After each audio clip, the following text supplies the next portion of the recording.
Well, a very good evening to you. Welcome. This is Business Insight. That means we're talking matters business, but of course we'll still give you an update from other sectors within the country as well as beyond our borderlines. In this conversation tonight, we'll be telling you why you need to be extra careful on what you post online. Well, Regina Manyara is also in studio, being a business night, but she has a lot to tell us. Well, good evening. And the good thing is, if you're watching us from home, it means your television is on. And we want to imagine that you are connected to the national grid and you're using electricity. Well, your television must be powered, or it might also be powered using solar. But now let's focus on electricity. Electricity is a byproduct handled by very many industry players. The first stage is generation. These players focus on generating power. And we have independent power generators and KenGen. In the second stage, we have the transmission. Here, these players are charged with producing high-quality cables to facilitate transmission. And this is where KETRACO falls in. Then comes the third stage. This is distribution. And this is where Kenya Power comes in. It is charged with connecting your home, your office, or your business. And as a retailer, and that act formulated by an act of parliament, and as a retailer, it sells you power.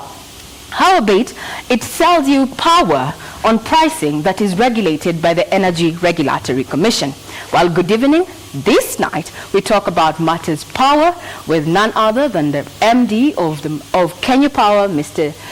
Ken Tarus. So do keep it KBC Channel 1 and Business Insight. You can reach us on Twitter at KBC Channel 1 and my personal Twitter handle at Manyara. The SMS line is scrolling down there, and we're asking you this question this evening. Are you satisfied with services from Kenya Power? Do get informed and also give us that feedback, and we're just going to sample in the course of this bulletin. Now over to you, Rose Gakur. Well, there you have it. I promised you it's going to be a very comprehensive affair. We're talking matters power. You do not want to miss that out. We'll be getting you these to your screens right away after these highlights. A letter came in a wrong procedure. I turned it back to come in the right procedure. So if it comes in the right way, definitely we'll receive it. Nomination of controversial lawyer Miguna to fill the position of Nairobi governor stars debate. Declare corruption a national disaster, Church tells state. Dozens start evacuating as Masinga dams begin to spill its waters.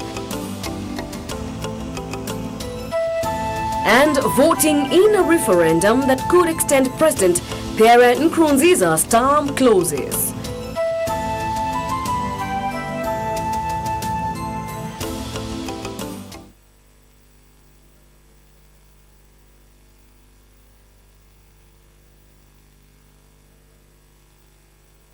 This is Business Insight. Welcome back. Remember, our opinion poll question tonight is, are you satisfied with Kenya Power Services? Are you satisfied with Kenya Power Services? Do give us your feedback right on our social media platforms as highlighted earlier.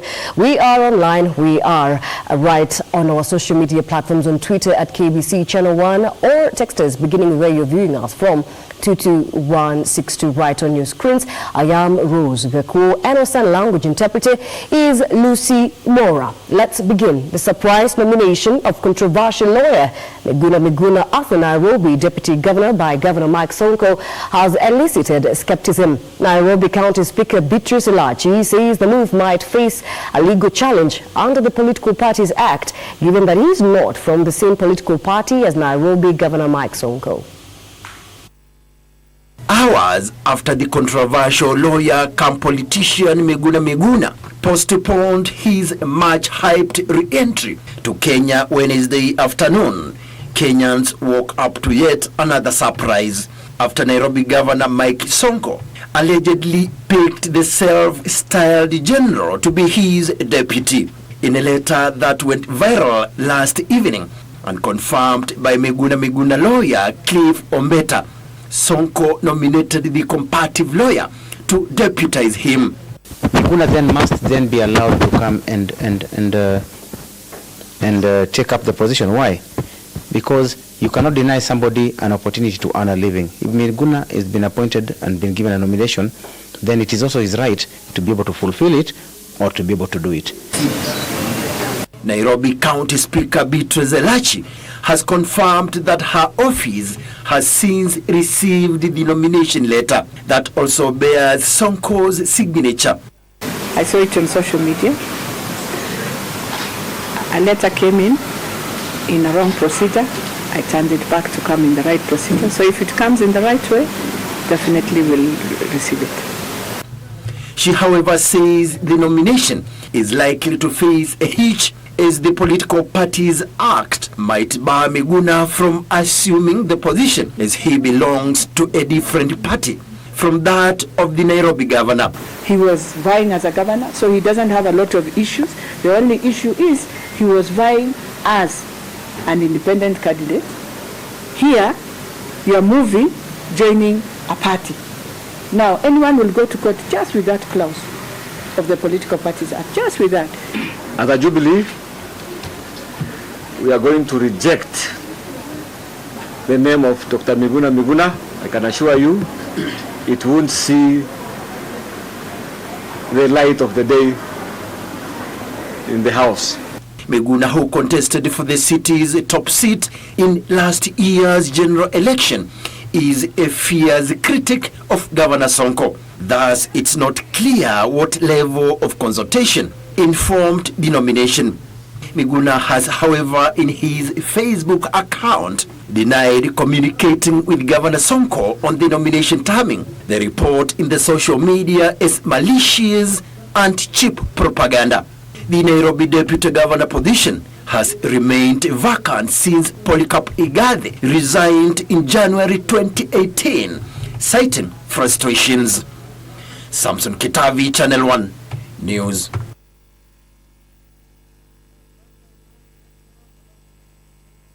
Thank you so much, Samson Kitavi, for that update. And talking about updates, and we have one that it's a sigh of relief for students because now the lecturers have finally got off the strike. Remember, this has gone up to the 78th day of class boycotts. The lecturers earlier this evening signed a return to work formula, concluding the strike that had paralyzed learning in public institutions. The deal means that those who participated in the industrial strike are safe from remedial action and will receive outstanding dues, including March, April, and May salaries. The university's management will now have to adjust semester dates to make up for lost time. This is just the update. We'll be supplying you, or rather furnishing you with the pictures and scenes from that agreement that I've seen the lecturers who taken to the streets for 78 days take to the streets. Of course, just to remind you that the lecturers have since called off a strike that has been going on for 78 days, and this means they are not going to be under, or rather face remedial action, and will further receive their salaries for the months of March, April, and May. Will be certain to be furnishing you with the details much later in this bulletin. In the meantime, the National Council of Churches of Kenya is calling for a practical approach to the bane of corruption that continues to weigh down the country's economy. NCCK General Secretary Reverend Canon Peter Karanja says the vice has become malignant, permeating every fabric of the Kenyan society. Meanwhile, Machakos Governor Alfred Mutua has decried high level of graft in the public service, calling for urgent measures to stem the vice. Barely days after allegations of yet another major scam at the National Youth Service surfaced, the church has now raised a red flag over what it has termed as grave levels of corruption. Having considered the need for Kenyans to stop normalizing corruption and putting it in the context of biblical teachings on integrity, this executive committee calls upon His Excellency the President to declare corruption a national disaster. This will create a break with the past and turn a new page on the fight against the corruption scourge. Offer amnesty for past corruption. While calling for the declaration of graft as a national disaster, the National Council of Churches of Kenya called on the government and all relevant agencies to revitalize the war on corruption by employing a multi-sectoral approach. This even as they proposed amnesty to offenders willing to comply and surrender to the public fraudulently acquired resources. We recommend that Parliament enacts a legal framework and constitutional amendments as would be necessary to establish a one-year amnesty for individuals who have engaged in corruption in the past to declare and surrender to the state all corruptly acquired properties and finances. An individual seeking to benefit from the amnesty must give a full account of all they stole and disclose others in their corruption networks. Speaking separately, Machakos Governor Alfred Mutua has raised concern over rising cases of graft in the country. Mutua calling on the government to put in place necessary mechanisms to arrest the situation that is threatening to compromise gains made over the years. Lakini tunapigwa na tatanishi kubwa sana tukiona ufisadi ambao tumeusikia kwenye vyombo vya habari, tukisikia kwamba mabilioni ya pesa yamechukuliwa na majamaa na wasichana wengine na ikapotea. Sisi kama magavana na sisi kama viongozi tunasema ya kwamba ufisadi unamaliza Kenya. Ufisadi unaua Kenya. Meanwhile, Deputy President William Ruto is calling on religious leaders to work with the government in uniting Kenyans. Speaking at his current residence during a meeting with the Africa Inland Church leaders from Ukambani, Ruto said a more united country will usher in more development, thereby empowering Kenyans economically. Muombe nchi yetu ili hii siasa ambayo imegawanya Kenya, ikaweka ukabila, ikapanda chuki. Mungu atusaidie tuondoe na tujenge daraja ya urafiki na undugu na umoja, ili kwa pamoja tuungane na tujenge taifa letu kama ndugu moja wa taifa moja, watu wa Kenya. Those living along the banks of River Tana have been placed on alert after Kenyan started discharging excess waters from Masinga Dam. The development coming hours to the lapse of a deadline requiring those living downstream to relocate to safer grounds after water levels at the dam raised beyond its capacity. Raging floods have become a common phenomenon across the country as ongoing rains continue to wreak havoc. The state of affairs forcing Energy Cabinet Secretary Charles Keter to issue a directive ordering residents of Garissa, Hola, Garsen and Bura to move to safer grounds by close of business tomorrow. The decision advised by realization that Masinga Dam would start overflowing once it fills to capacity. Power generating company Kengen began discharging water from the reservoir today after the water levels rose beyond its maximum capacity. Masinga Dam feeds 4 other dams downstream, and the government has called on locals in the region to move to safer grounds. The heavy rains pounding parts of the country have displaced thousands, submerging homes in Garissa, Tana River and Kilifi counties. In Juja sub-county, activities at Kigwe Farm quarries in Kalimoni ward came to a standstill as workers mourned the death of their 3 colleagues who died on Wednesday evening following a heavy downpour that triggered mudslides. Sasa kuna watu walikuwa wamejikinga tu mvua tu mahali karibu na mchanga, na kwa ile bahati mbaya tu ile mchanga ikakatika ikaanguka. In Machakos County, a dam with a capacity of over 300,000 cubic meters of water broke its banks, destroying adjacent farms and rendering roads impassable. The dam, which was constructed by the national government drought management program last year, could not hold more water following heavy torrents. Tunaomba ili serikali itusaidie kutengeneza ile damu tena. Ni vizuri irudishe ile maji kama vile ilikuwa zamani. The heavy rains pounding Upper Kajiado saw Athi River burst its banks, destroying road infrastructure and paralyzing transport along the busy Namanga Road for hours. Kwa Mangeli Primary School, a public school in Athi River, has been closed temporarily. Wanafaa watuambie mapema ndio mtu ajiandae. Sasa kama hivi kupata kwa nyumba usiku utaenda wapi? The situation is replicated across various parts of the country, with one of the main rivers flowing into Lake Naivasha bursting its banks, leaving a trail of destruction and affecting tens of families. River Karati burst its banks on Thursday morning following heavy rains flooding the popular Delamere shops, which had to close down. Squatters in the nearby Manera farm were not spared either after the houses and latrines were submerged, raising fears of a possible outbreak of waterborne diseases. Kuna choo ambayo zinavunja. Hiyo ni madhara ya magonjwa inaweza patikana. So sasa kila mtu ajichunge, hata kama serikali tunajua inafanya iwezavyo. And they have responded. Every time I have called the county government for any issues, I know they have responded.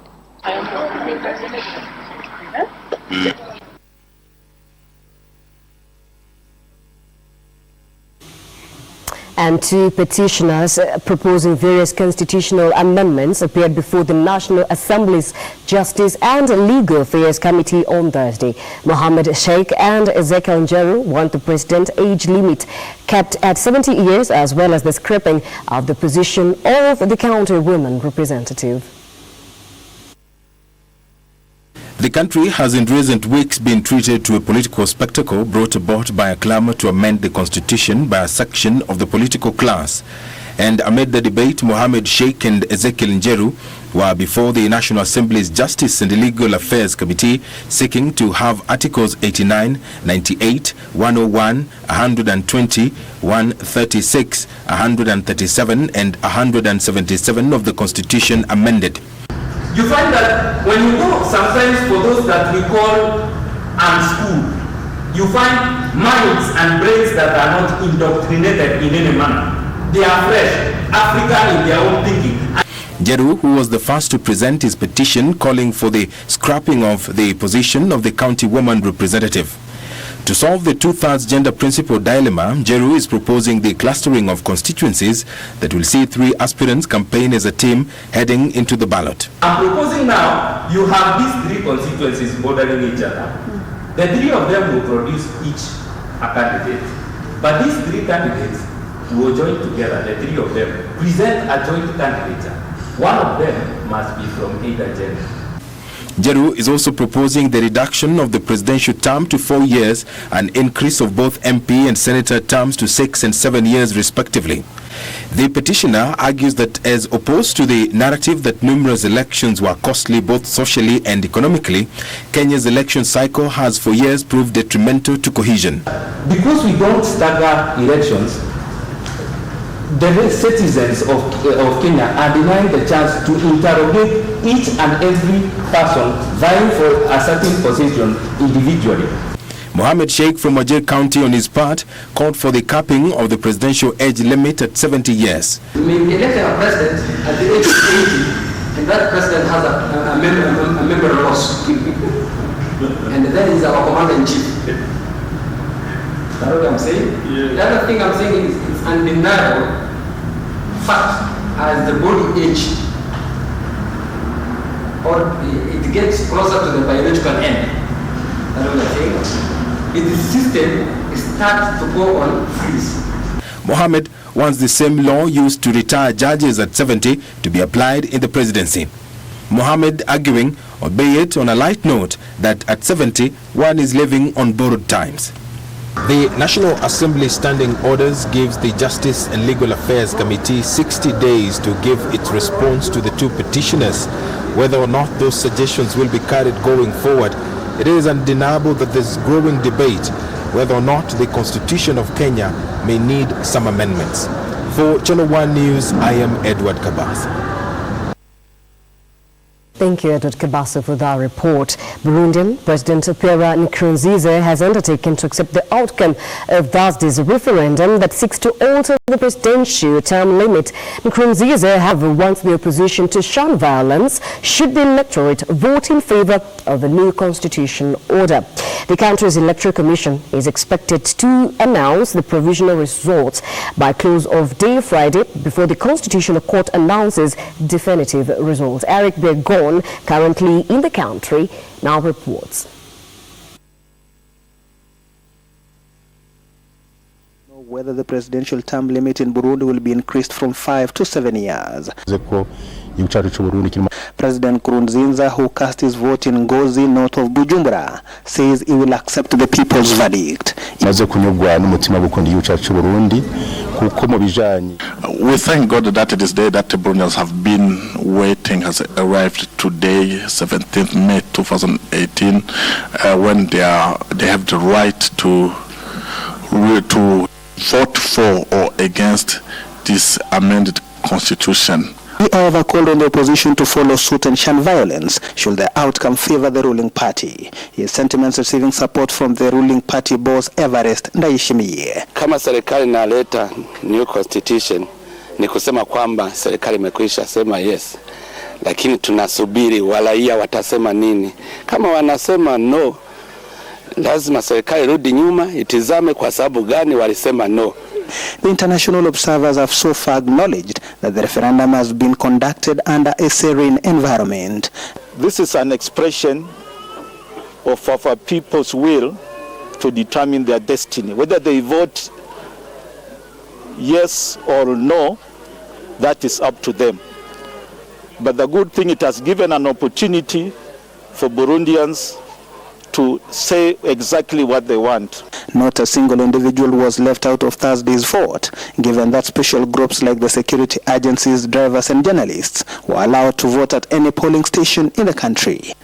It appears the majority of voters in Burundi decided to cast their vote so early in making that decision on whether to have the new constitution or not, because as of 1 p.m. there was almost non-existent queues in various polling stations that we visited.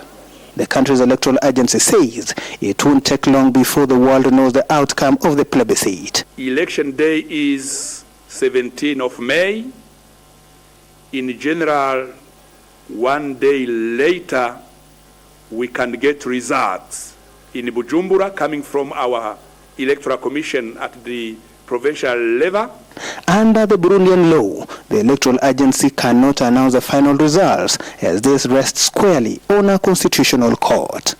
Eric Biegon reporting for Channel 1 from Bujumbura, Burundi. Divided opinion continues to greet the signing of the Computer Misuse and Cybercrime Bill 2018 by President Uhuru Kenyatta. While some argue that it will help create decorum in social media space, others say the law is vague and could jeopardize freedom of speech.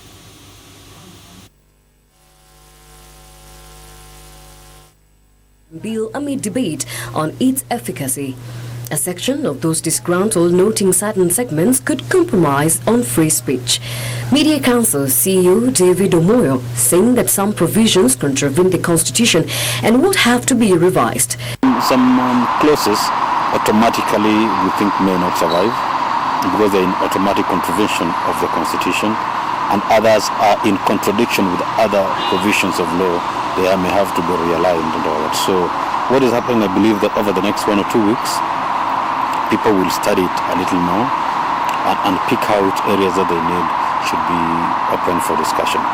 Legal minds are also divided on the matter, lauding its various components but calling for objectivity during implementation. It is important that we have such regulations, but it should not interfere with freedom of the press. ICT Principal Secretary Jerome Ocheng says the new development will help create decorum in social media space, sentiments echoed by National Assembly Administration and National Security Committee Chair Paul Koinange. Confirmation to citizens is that they should not be afraid as long as they are sure they are using the computers in the right way, they are sending the right messages, and they are actually not creating fears or things like that. So I know there are people who are worried when they think that it's going to, is they're going to gaggle everybody, but I don't think that's the case.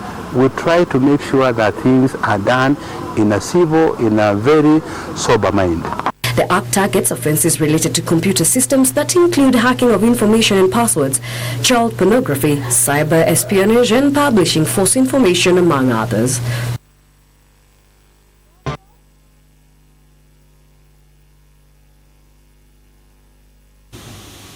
Well, that story which tells you why you need to be extra careful as you go on posting, content on social media brings us to a very fast break on Business Insight tonight. that tells you if it's business insight. We have plenty lined up from the business desk, and that's why tonight we also have a segment, and we're talking matters power. We asked you an opinion poll question. Are you satisfied with Kenya Power Services? Are you satisfied with Kenya Power Services? And indeed, we do have the Managing Director, Kenya Power. This is Dr. Ken Terus in studio. Well, if you have any questions for the top management of this organization, kindly do direct all that to us right on our social media platforms, whether Twitter or even our SMS line, which is right on your screens, 22162. Do begin with where you are viewing us from. We'll be certain to be sampling all that. But first, the break.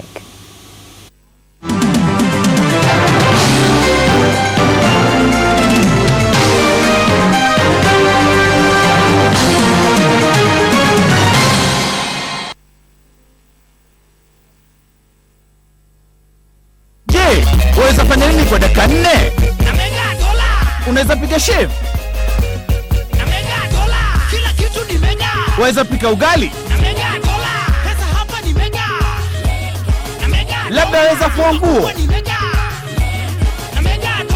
ama unaweza tengeneza milioni 30.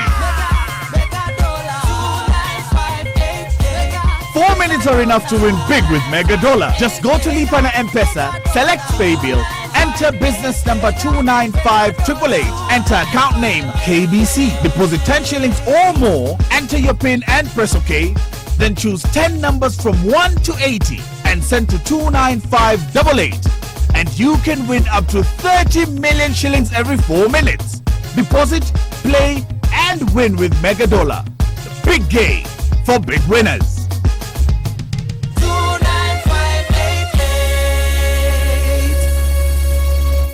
The Easy Banking app is your bank anywhere, anytime. Everything you do at the bank is on Easy Banking app. You can use the app to send money, pay bills, buy and pay for goods and services, access easy loans, check the status of your account, save for future goals, and so much more. And now you can enjoy an even better banking experience with the just updated Easy Banking app. Loaded with a great suite of powerful features, so you're always in control of your banking lifestyle wherever you are. Download the Easy Banking app from Google Play Store or App Store and link your Equity Bank account. If you do not have an Equity Bank account, open one hapo from the app. Easy Banking. Experience convenience in life.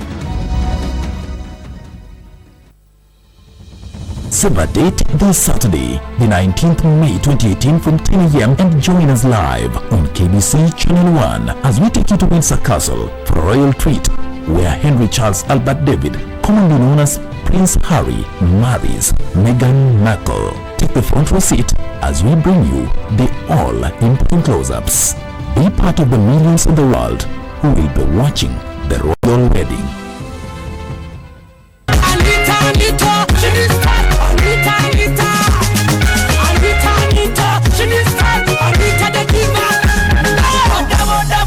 Pango mzima Wanjoma Dongo Mirwa Koreko Bunda, ile show kubwa East Africa. Top Mashariki, just ring the alarm. I miss say ring it like so. Top Mashariki. Uzuri wangu bei gani, haupati kiutani. Uzuri wangu nyumbani, ananipa burudani.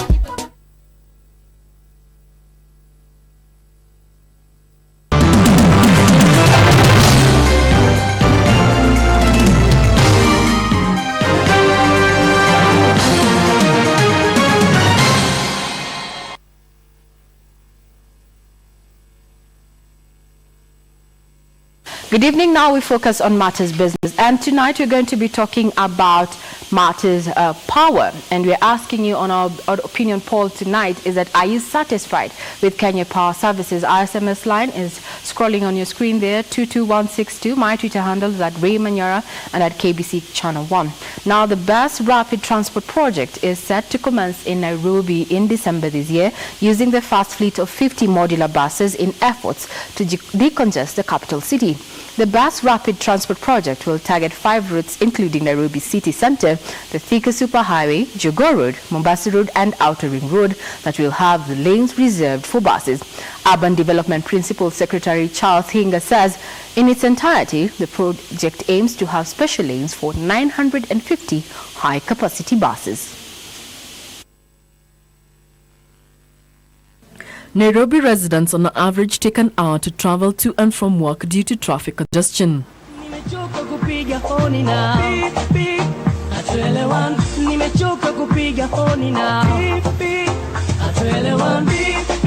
Move out the way, nimechoka kupoteza time, nimekwama hapa njiani, kuna jam baby. The bus rapid transport system is designed to improve transport by popularizing paratransit systems in favor of private ones. I've got money for the first 50 buses, okay, and as I said, progressing to 250. But once the system phase 1 is done, we need 950 buses. Operationalization of the first 50 modular buses under the bus rapid transport system in Nairobi this December will see commuters using cards for payment on the buses that have a capacity of about 160 passengers. The Urban Development Principal Secretary Charles Hinga says this is part of ongoing efforts to decongest the city and attract investment in the transport sector. Building a BRT system is going to take time. We need to build the actual stations, put signalized junctions. We also have to bring the industry together and form this bus operating company. There are negotiations that have to go on. So it is not an overnight, but for us, we've been given a directive to have an inception phase by December 12. The ministry is engaging industry stakeholders before the rollout to clear any misunderstandings. Those laws are enforced by the county, all right? But we had to ask that before those laws can be enforced, we must be allowed to ensure that we have got these buses. Because, for example, if you are dropped on the outside, how are you going to come into the CBD, as an example? And that is where the coordination and the planning is at the moment. The bus rapid transport project targets 5 routes comprising the Thika Superhighway, Jogoo Road, Mombasa Road, Outer Ring Road and the CBD that will have lanes reserved for the buses.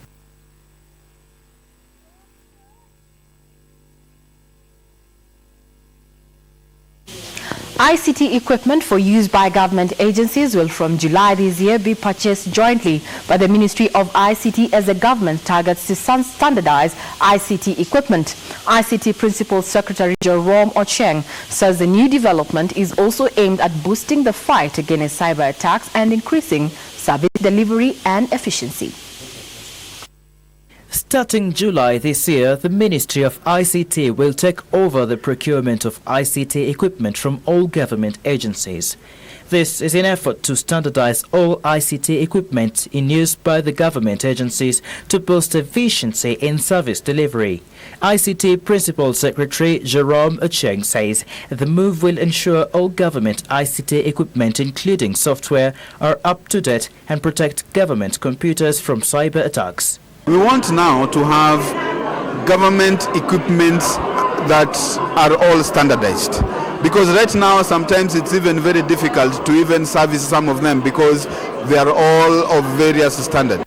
The joint procurement will ensure the government enjoys economies of scale when purchasing the equipment, hence saving taxpayers millions of shillings annually. That since we are procuring licenses, we are procuring computers on behalf of government agencies, then we can now negotiate. And government now can buy at a cheaper price because of the economy of scales. To this end, government agencies have been asked to submit their ICT budgets to the ICT Ministry for consideration. Procuring entity, all the government agencies, prepare their ICT procurement plans. They submit the procurement plans to the ministry. Then the ministry consolidates all these procurement plans and rationalize, review the budgets and everything. then we start the procurement process. Ochieng said the government is keen on improving online services through purchase of modern ICT equipment.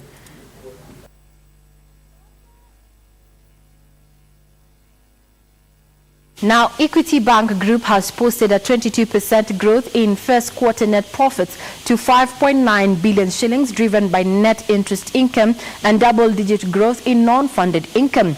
Equity Group CEO James Mwangi says the lender has reinvented its business model and strategy to focus on 8 key areas, among them non-funded income, growth, treasury business, diversification and cost optimization.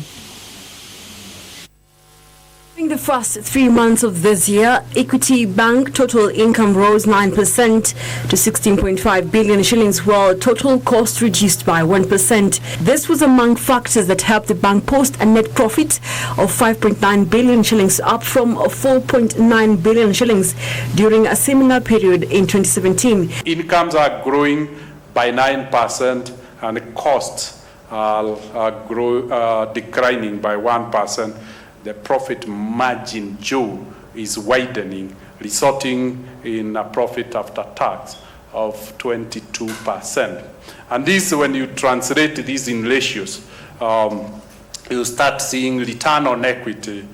Kenya now is bouncing back to 31%. Equity Group CEO James Mwangi attributes the good performance to non-funded income, which grew 41% and a 65% increase to 1.5 billion shillings in the contribution of subsidiaries to the bottom line of the group. To that, to 3 things.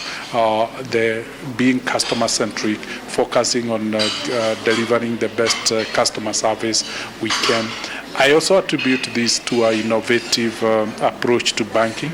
And lastly, above innovation, is the regional approach. We find Uganda, Rwanda, Tanzania, and DRC growing much faster, maybe 4 times faster than Kenya, because the environment is appropriate without interest capping. He says the adoption of IFRS 9, which requires banks to assign risk elements to government securities and trade finance instruments, is eating into the bank's profitability. IFRS 9 provided that for existing stock of loan book, you make a one-off adjustment on of potential or probable future loss and adjust it against retained earnings. He noted that if the cap on interest rates is removed, banks will profile the risk of each borrower, with risky ones charged higher interest rates. So for the ones that we have and whose risk is below 14, they can expect to continue to pay the interest rates of 14. It is those whose risk is above 14, like 18 or 16, who we would like to accommodate by pricing that risk. And the only thing we do is price 16 and add a return on capital of 2%. That's all. So the maximum I can see us charging will ever be 18 for the very risky one, unsecured. Diaspora remittances rose 18.6 billion shillings, up from 3.2 billion shillings in the corresponding quarter.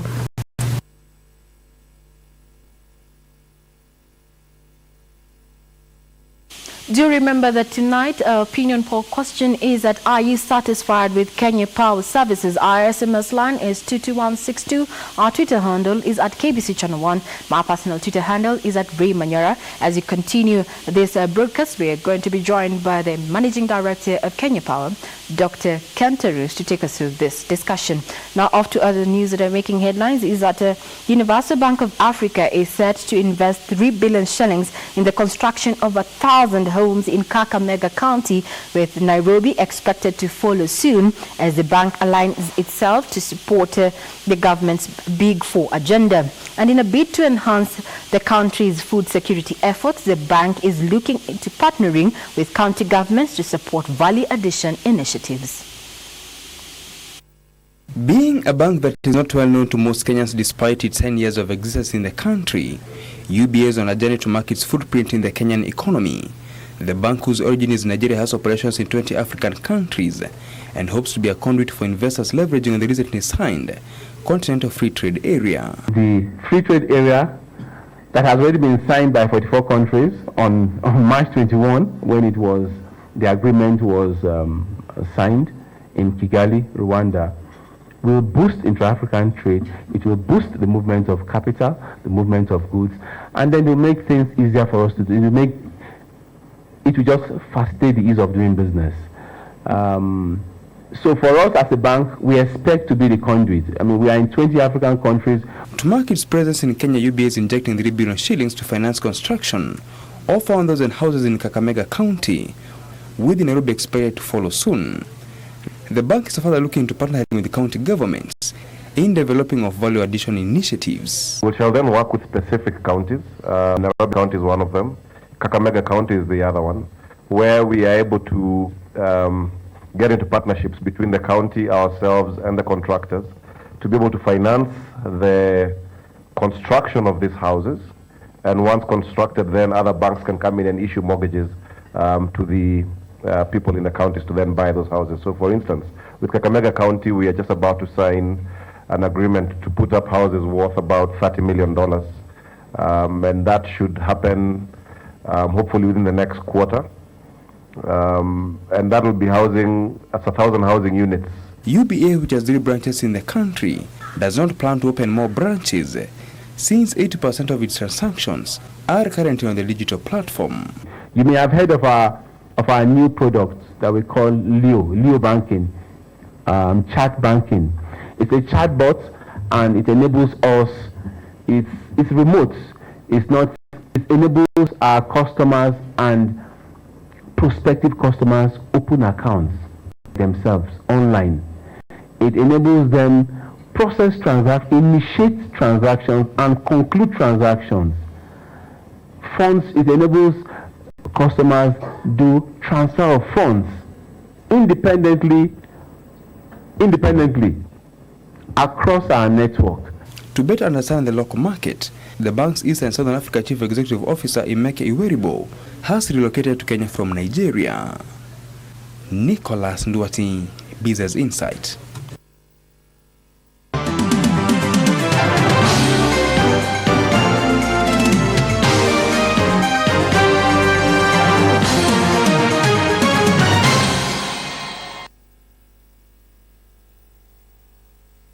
Every 4 minutes is a chance for you to win big with Mega Dollar. Just go to Lipa na M-Pesa, enter paybill number 295888, account name KBC, and amount from 10 shillings or more. Then select your 10 numbers from 1 to 80 and send to 29588. You can win up to 30 million shillings. Start playing now and win.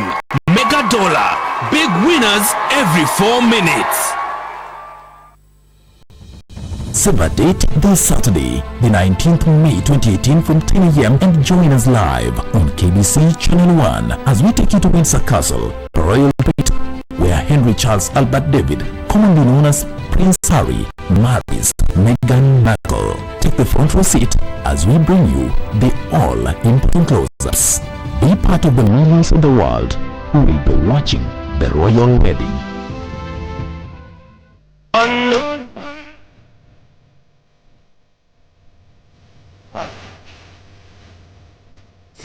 Najua kwenye Alexa. Nani amekuuliza? Najua kina kama mishindo na wax. Kenda utafikia. Wewe ni watchman. Ni Shiro, sije kuambia kazi mwe bana. Shiro. Nataka kuangalia hivi nijue kama unaweza ua na unaweza zika. Isaka, Tiffany. So si tunaweza pasa best friends. Take it slow, Shiro, we're not yet there.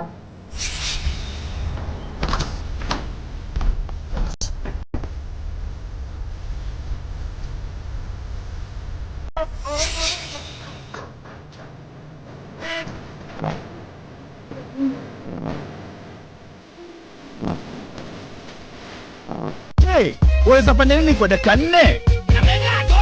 Unaweza pika chef? Unaweza pika ugali? Labda unaweza fua nguo? Ama unaweza tengeneza milioni 30?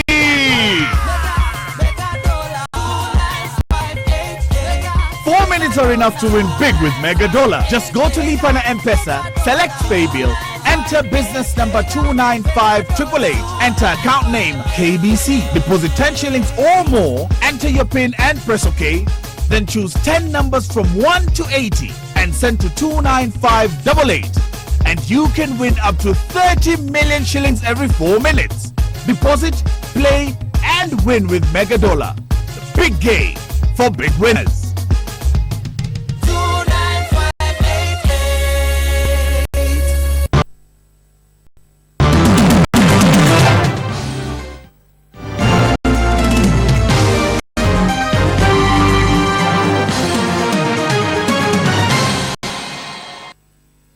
Good evening. If you're joining us, this is Business Insight, and tonight we're talking about Martyrs Power, and we are asking you on our opinion poll is that are you satisfied with the services of Kenya Power? Our SMS line is 22162.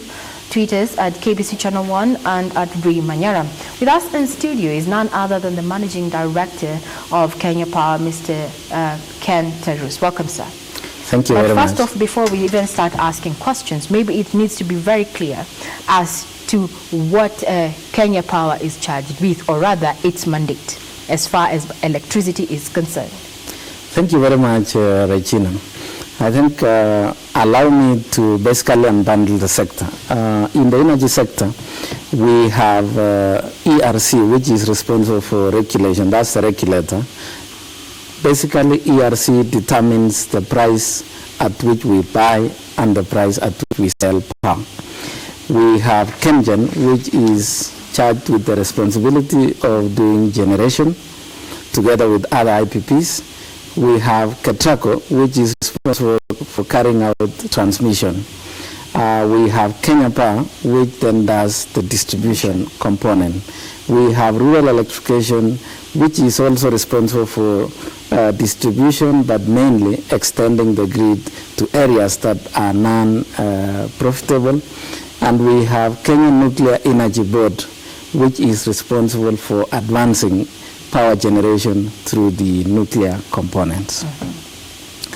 Like I have mentioned, Regina, every so often when there are concerns about supply of power, Kenya Power, because it is the interface between the sector and the customers, would always take the brand regardless of whether the challenge is coming from.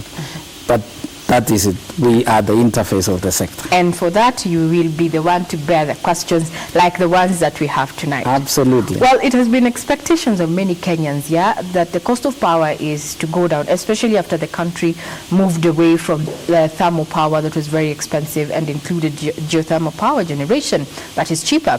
However, the cost of power has not only remained unchanged, but it has also gone up in the recent months. What could be the reason behind this? Regina, allow me to say this. We haven't as yet gotten out of consuming power that is generated using the thermal component. As we speak, in our energy mix, we generate about 48-49% of our energy using geothermals. Hydros lately is picking up. We are now doing about 41%. And we have wind, we have solar and thermals coming in to balance the differential. That is at 10%. So it's a combination of wind and thermal. Yeah, but put it that thermal is about 7.5 to 8%. The remaining 2% is both solar and wind. Okay. Now, in situations where we experience bad hydrology or hydrological conditions, such as what we had in the course of last year, you will see these dynamics changing. And that's why you will then see the thermal generation component coming up to as close as 30% and hydros coming down from the current about 41-42% to as low as 20-25%. That is when you will then experience this rise in the cost of power, because there are components such as the fuel cost charge, the cost, foreign currency adjustments that come together with the use of diesel to generate power. You've mentioned two things there. Let me just interject. You've mentioned that towards the end of the last year, the greater chunk of last year, we had a hydrological issues. Yes. But now we have a lot of rains. Are we trying and preempting that now we're going to have more power generated using hydro instead of thermal this point going forward? Absolutely, and that's why when I gave the mix, I talked about geothermal coming in at about 48-49%, and hydro coming in at about 42%, 41-42%, and you can see the component of thermal being as low as 6.5% at times. Yes. And now you've mentioned something about the issue of other cost charges. Now the private sector actually has proposed that the government waives charges that are not, they deem that are not related in the generation of electricity directly. You've mentioned some Forex, ERC, WAMA. What is your take on that? It is true, Regina, that there is clamor from, especially from the manufacturers, to bring down the cost of power, which is absolutely right if we need to spur economic growth and take ourselves towards the journey to industrialization.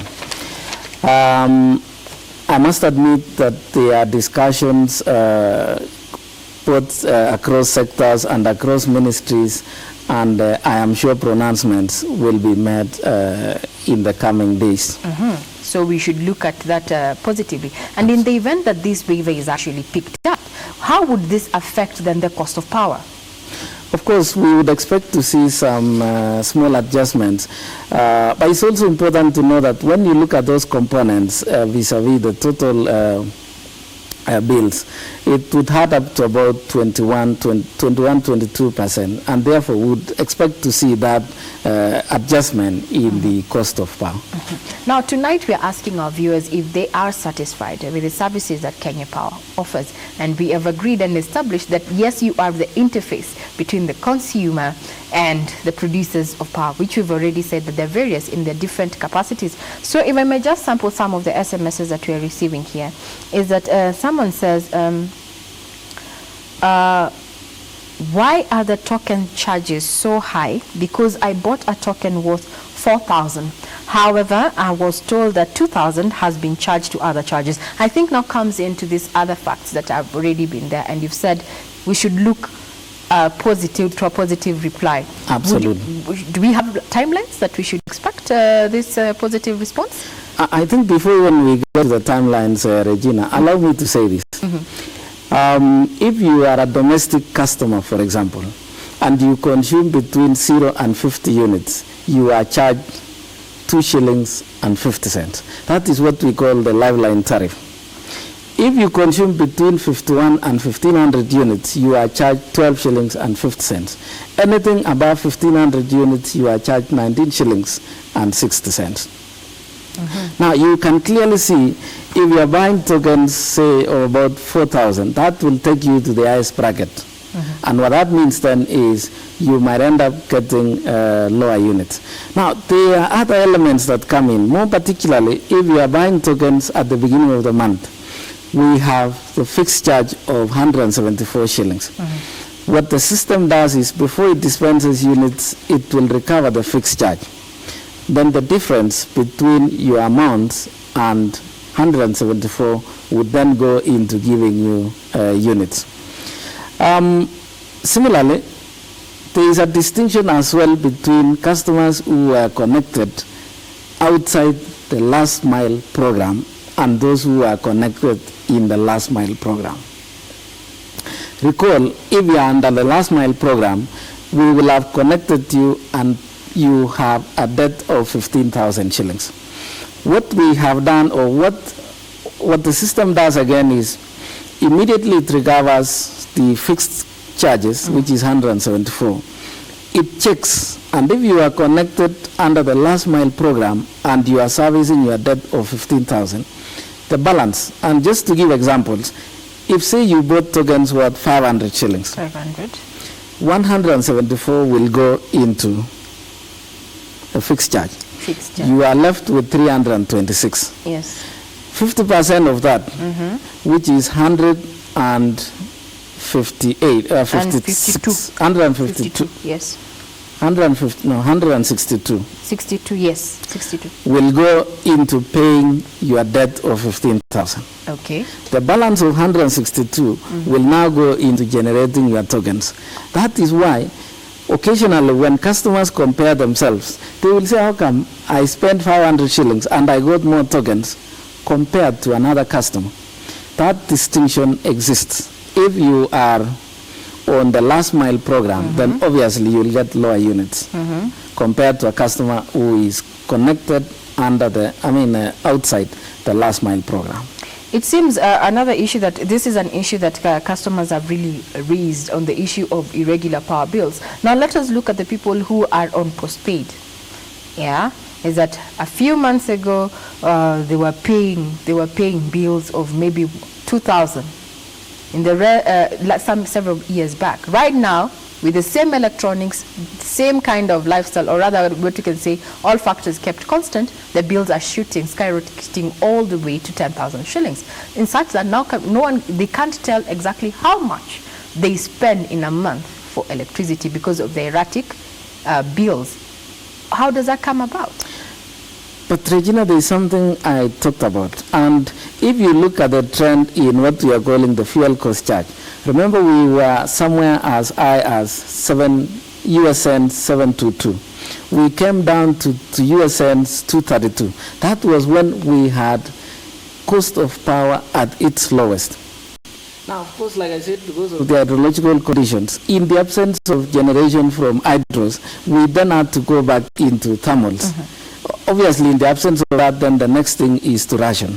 So with the use of thermal generation, then we again saw a growth in the fuel cost charge to as high as US cents 535. The implication in that is you would obviously see some growth in or an increase in the cost of power.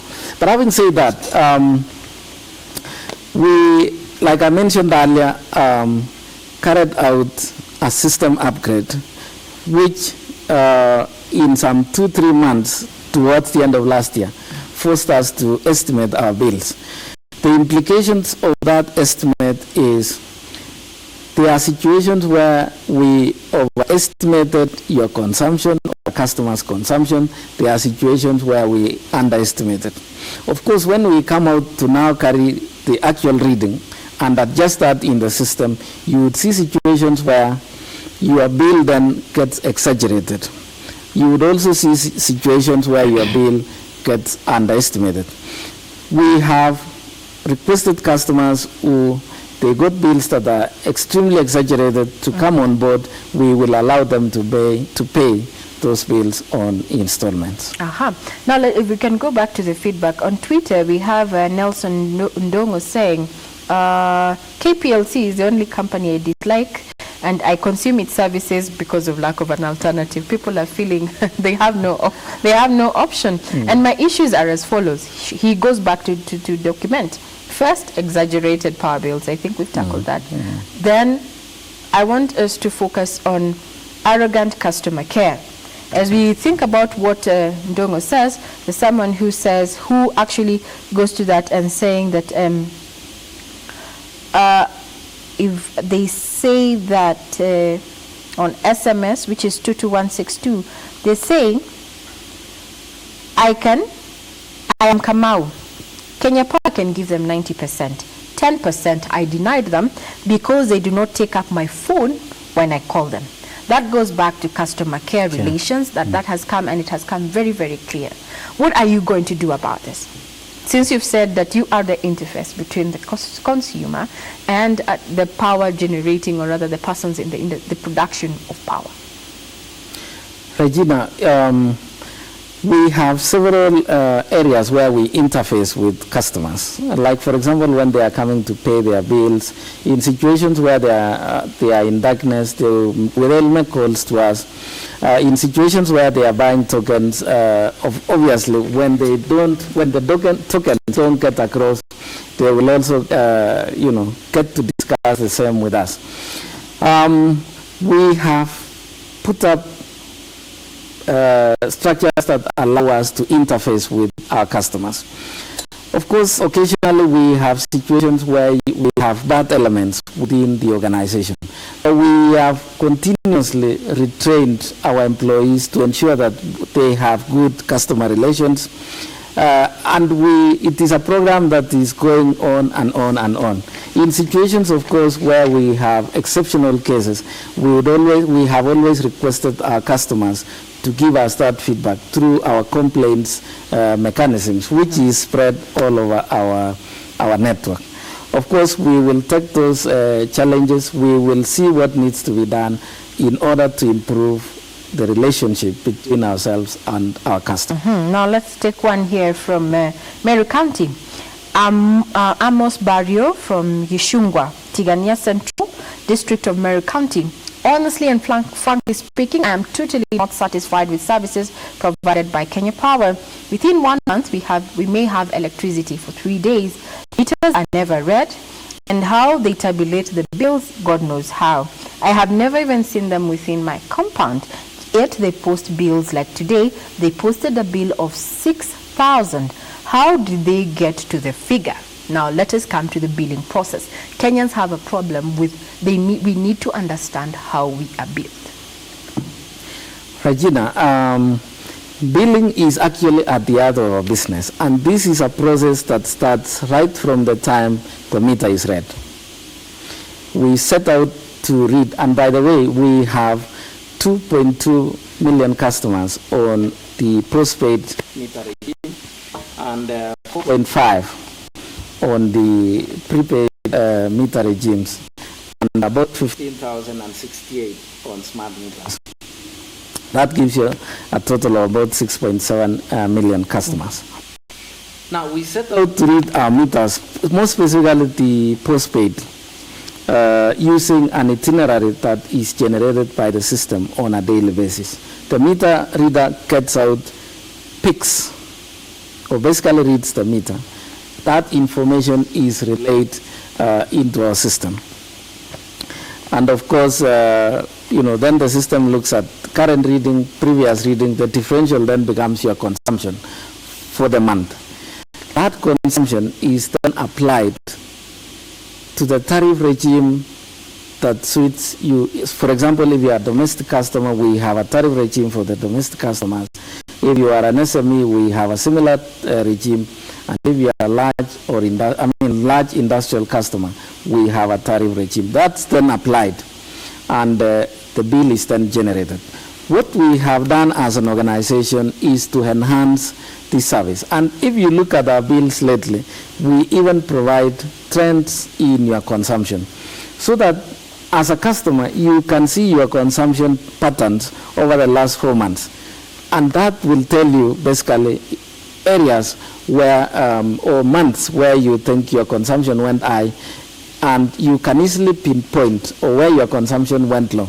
You can easily pinpoint, and in most cases, if the meter has not been estimated, then it would be those situations where your consumption has indeed gone up. And truth be told, if you look at all our consumptions in holidays, say the months of December, April, August, it is usually high, except in situations where you are out on holidays. And that is for obvious reasons. Now there's someone who says, kindly, what happened to the meter reading staff in Kasarani? No one has come to make a reading for the last 3 years. This makes us go up and down to Roysambu to take the readings every month and causing us to pay high bills. This kindly help. This is Christine from Kasarani. I hope you have taken you have taken note. Take note. Now, customers have also been raising numerous complaints from 2 vendors and about inconsistency in supply of these tokens and many other issues. And what action have you taken, keeping in mind that you promised the Energy Committee that these 2 particular ones that you've received complaints about, you're going to deal with them? So far, what action have you taken? Regina, I didn't single out the 2. What I said is that, and perhaps just to give some genesis, we brought these agents on board sometimes back in 2009 in an effort to afford our customers more avenues of getting services in situations when we are not available. And that was when our customer base on the prepaid component was at 25,000. Today, we have 4.5 plus customers on prepaid. Now, if you were to look at the cost of rendering that service, and perhaps looking at the postpaid at 2.2, printing bills, sending out those bills, using the costs that we were incurring then, it would be costing us about 910 million shillings at the moment. We brought on board these agents, and there were not 2 agents, there are 15 agents that were enlisted. We brought that cost down to about 75 million shillings. That means then we were increasing our efficiencies, we were improving our services. We have gone ahead to now sign arrangements with MNOs, or mobile network operators, such as Safaricom, Airtel, Telcom, and others. Now, if you look at the cost of doing these operations at the moment, it will bring down our costs to about 25 million. So it's again a reduction from where we were to where we expected, which is the continuous improvement that we are trying to do as an organization. Now, having said that, at the moment, all the networks that are available for Kenya Power collects 65% of our revenues. This is the 88888, the 88880, and our banking halls. We collect 65% of our revenues. 35% is collected by the 15 agents. Now, with the improvements that we have introduced, Regina, we expect to take these collections up to about 95-98%. So the remaining 5 to 2% is what the 15 agents will share. Obviously, it will then not be profitable for them to run those operations, and therefore they will find themselves exiting from this business. If you're just joining us, this is Business Insight, and tonight we're asking you if you are satisfied by services rendered to us by Kenya Power. Keep SMSing 22162. My Twitter handle is at Raymanyara and at KBC Channel 1. So if we may sample one more of some of the views that you're collecting. Someone says, I'm Kihara. No, I am not satisfied. I'm Kihara because till now I am Kihara because till now we do not have lights. You continue to say you don't tell us where it is that you're texting us. So kindly tell us your name and where you are getting you are, so that we can be able to give information that is credible and can be followed up. Now there's someone who says, is Kenya Power, is the MD aware of power connection to people of Mathare who throw live cables out of their houses and leave them hanging dangerously? Maybe this is something that you can take up. Now, let's look at issues of power outages that are still frequent. What is the status report in the replacement of the archaic and worn-out distribution materials to stabilize this distribution of power? Given that some years back there were plans to have a South African-based kind of contractor to service these items without necessarily switching off customers. Regina, it's true, about 3 years ago we introduced the live line maintenance programs where we maintain the line when it is energized. But we have equipment that carries out that operation. It's still operational, and we are using it mainly in areas where demand is high, and so on and so forth. Again, what we have done over the years is to invest in the systems to ensure that we afford our customers reliable and quality power. We have built substations. Like in the last 3 years, we have done more than 105 substations. The intention in doing all this is to improve the quality of supply. We have also shortened some of the long lines that existed within our network. Again, the intention in all this is to improve the quality of power supply. So we, as an organization, are continuously investing in shortening the lines, increasing the number of our distribution substations, and getting better specs of our transformers to afford our customers reliable and quality. But no, a person would still ask, when will we get to this national-wide kind of live maintenance service? Because you've mentioned that live maintenance is happening in high-demand areas. When do you foresee that we're going to have national-wide, where we have everyone getting the same kind of service? Because the issue is erratic power supply. Regina, of course, if you look at the capital outlay required in this, it is huge. And what we have done is to plan to implement this on a gradual basis. So we started with where we have maximum load or high demand, but we will gradually move to areas that are also growing in demand, taking into account the cost-benefit analysis arising out of those investments. Now let's take some of the feedback that you're getting. Someone has a solution for you. This is for you, Mr. MD. For you to solve this token issue, kindly you could create a scratch card, kind like credit. I am Bone from Nairobi. Maybe people are worried about the system is not working as it should. Then someone is still asking on the billing, and I think the billing is still recurring as an issue. So I really want to understand why you should estimate and not do an actual reading. Is that where you say there's an explanation for this? Yes, Regina, the world over, no utility reads their bills or their meters 100%. However, what we have done as an organization is we have resources that afford us to read at least 85% of our meters. The balance that are not read this month would be read in the next month. We have similarly gone ahead as an organization to launch the self-reading app, so that even as a customer, you can either take a photo of your meter and send it over to us. We will pick up those readings and update our system. You can also, using the same app, just take your readings, punch it in, and we will pick it up from our system.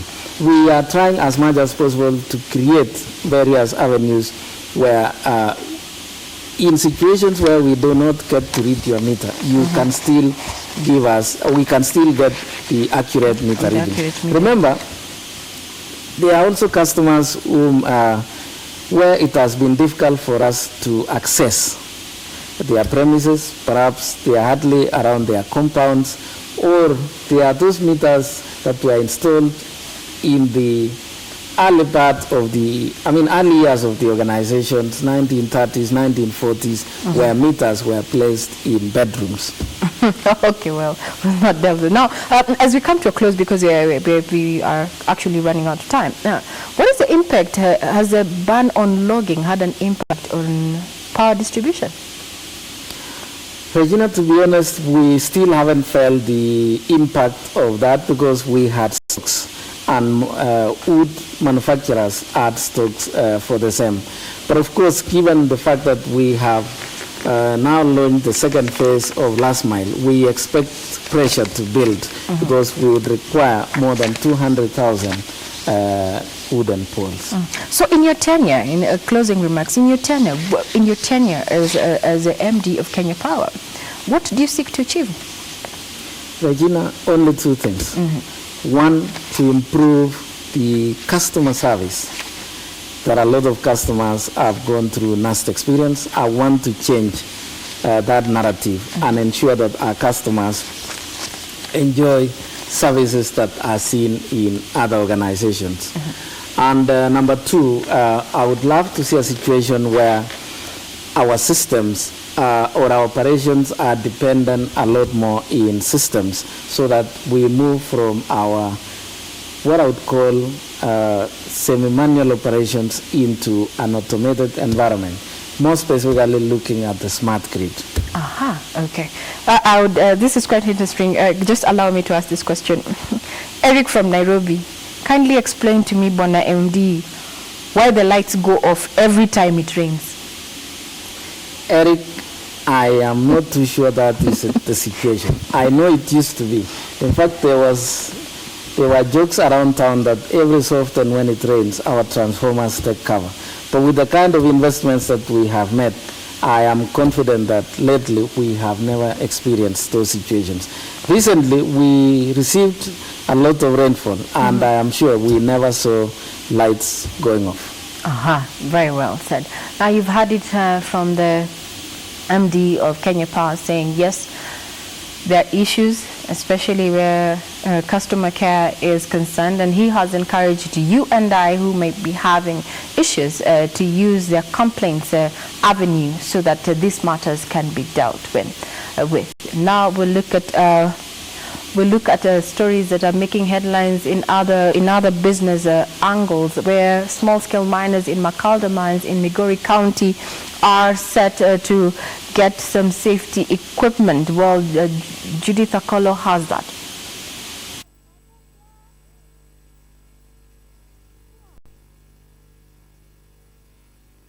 Ile msaidie sisi. Kama wewe sasa ndio baba yetu. Wewe ndio baba ya Kenya mzima, watu wa mine. Usitupe sisi.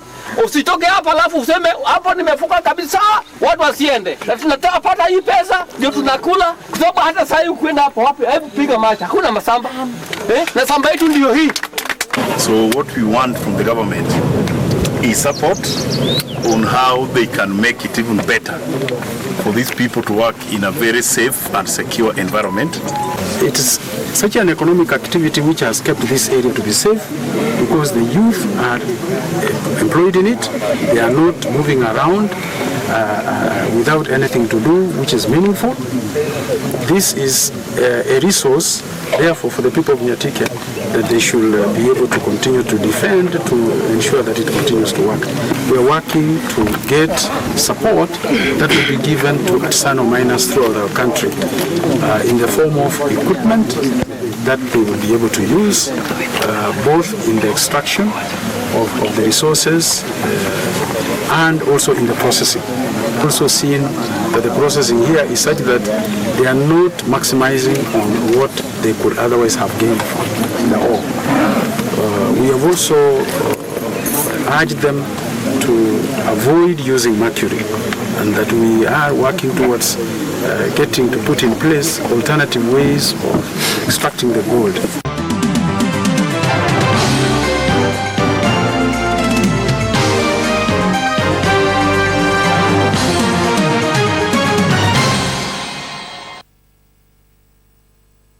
Every 4 minutes is a chance for you to win big with Mega Dollar. Just go to Lipa na M-Pesa, enter paybill number 295888, account name KBC, and amount from 10 shillings or more. Then select your 10 numbers from 1 to 80 and send to 29588. You can win up to 30 million shillings. Start playing now and win.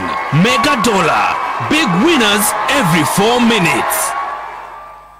Masini Njilo is a young lady who was born just like any other child, but last year June, things took a different direction in her life. I was born with water on my head. After delivery, parents have a choice. If you get a kid with that condition, it's either you get rid of them or you keep them. But mine decided to keep me. So my water was just water. My head was just water. The way you see a kid, but you can see all the things inside. It's a transparent membrane. Not like a normal kid.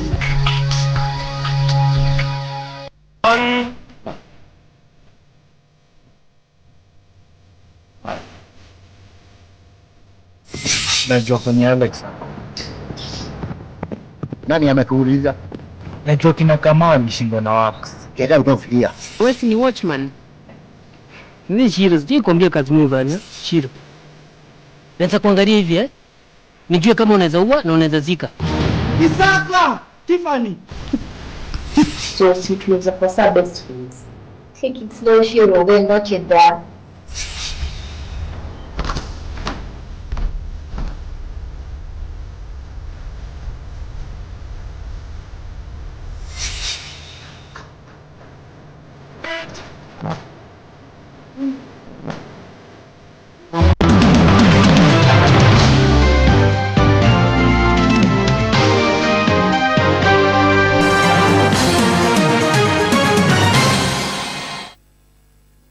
Now, water in Makueni County is a wonderful destination owing to the region's green stretches blended with rolling hills that complement holidaying and business activities. Among those who frequent water are students pursuing biological studies. Well, this week on Magical Scenes, Irene Mchuma-Odim highlights tourist attractions in water, Makueni County.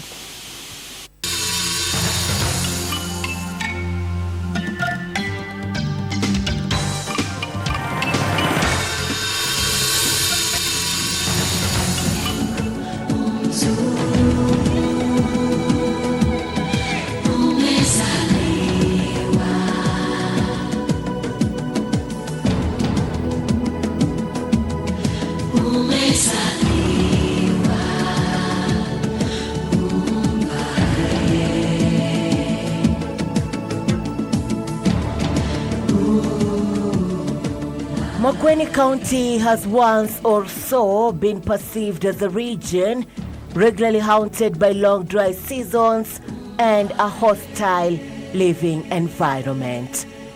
Today, this is a different world altogether. Most locals of Kosiombugo argue that one does not need to visit major cities for holidaying and business meetings alike. Several boreholes have been dug in the area to provide water. Water Town has well-maintained roads and high-end business centers, rivaling hospitality and tourism in some parts of magical Kenya. It's not that bad, Makueni, though it's a bit hot, kidogo.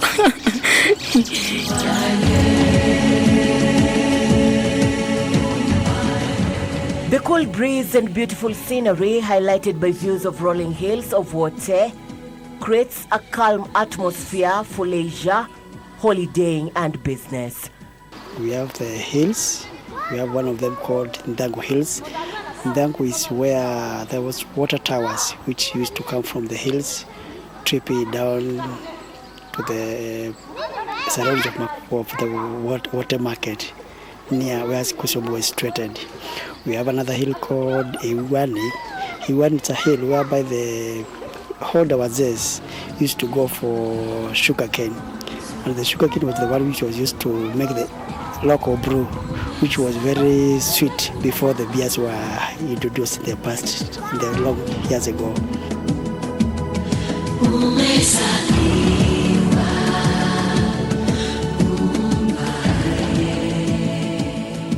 We have a Makongo Valley, whereby you can take a view, you can do cycling, you can also do hiking at a hill which is nearby here called Iwani. And like beauty, luxury is in the eye of the beholder. To some, privacy is the ultimate luxury, whereas to others it is about old-fashioned furniture and an extravagantly decorated room. It's a bit different as compared to other areas. All the same, the beauty lies in the tourism jewels of Wote. The botanical exploration in the wooded grassland and hilltops established a diversity of 800 species consisting of 700 vascular plants and 2 lichens which are endemic to the East African region, some only found in Kenya. Hundreds of botany students frequent the region around Wote, preferably for research. The area is also ideal for bird watching. It's a dynamic. When you're also driving to Makueni, we have wonderful corners and hills to view. And also the place is green. It's not dry like the way we are being put outside there in the air. Despite its location in Ukambani, Wote is a cosmopolitan town.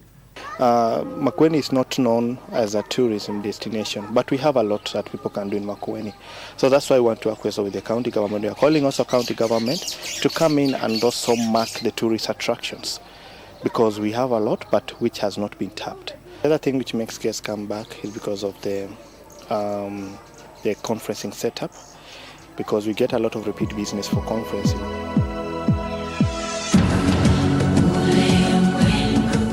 Despite Makueni County being characterized with dry weather conditions, investors as well as locals are supporting conservation efforts in the region, ensuring that they have enough trees as well as the gardens are well kept to keep that visitor coming back again in a tranquil environment. Irene Mchuma Udin, Magical Scenes at the Kosiombugo in the county of Makueni.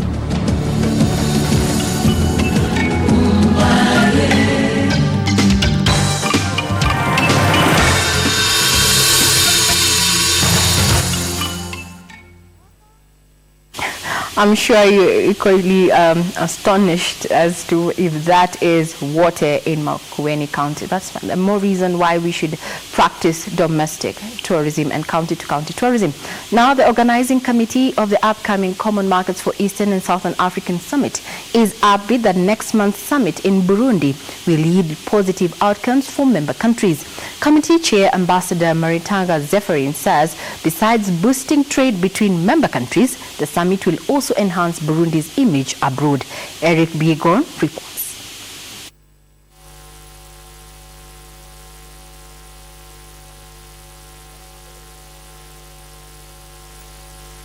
A feat which the organizers have termed a milestone to the East African country.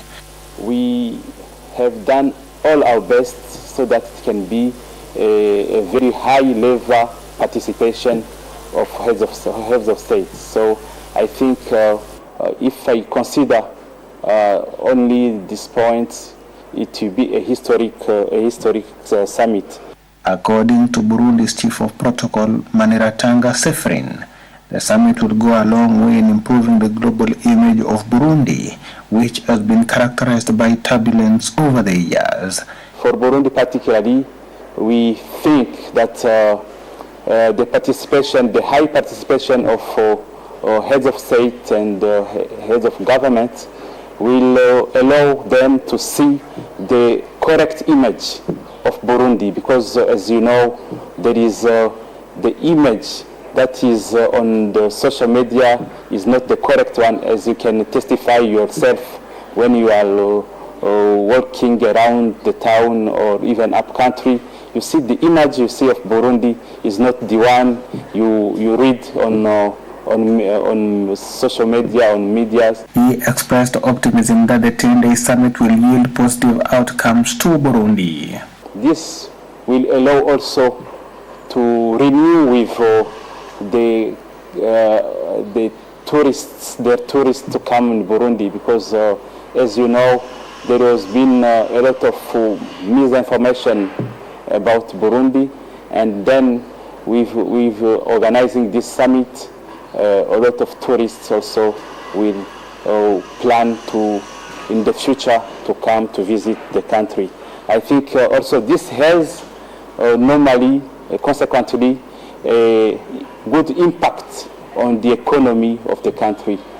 Tunisia and Somalia will grace the summit for the first time after admission into the bloc to the now 21-member economic bloc.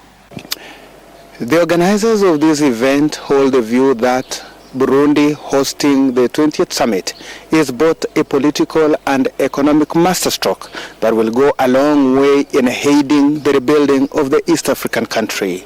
Reporting for Channel 1 from Bujumbura, my name is Eric Biegon.